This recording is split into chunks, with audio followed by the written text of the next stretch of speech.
26वीं आईनी तरमीम पर इत्तेफाक की कोशिशें अब तक बेनतीजा साबित हुई हैं। Chairman peoples party Bilawal Bhutto Zardari ने मौलाना फजल उर रहमान से एक दफ़ा फिर इत्तेफाक राय की दरख्वास्त कर दी। हैदराबाद में जलसे से खिताब करते हुए चेयरमैन पीपल्स पार्टी ने वाज़ेह किया कि मज़ीद इंतजार और कॉम्प्रोमाइज़ नहीं हो सकता।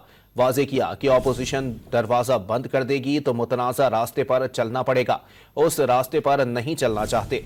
ये भी बताया कि बानी पीटीआई से मुलाकात का बंदोबस्त कराया, जो हो सका किया, सियासी जमातें होश के नाखुन लें।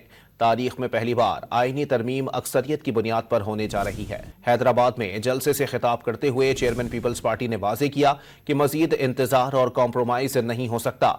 वाज़ेह किया कि अपोजिशन दरवाज़ा बंद कर देगी तो मुतनाज़ा रास्ते पर चलना पड़ेगा, उस रास्ते पर नहीं चलना चाहते। ये भी बताया कि बानी पीटीआई से मुलाकात का बंदोबस्त कराया, जो हो सका किया, सियासी जमातें होश के नाखुन लें। तारीख में पहली बार आईनी तरमीम अक्सरियत की बुनियाद पर होने जा रही है।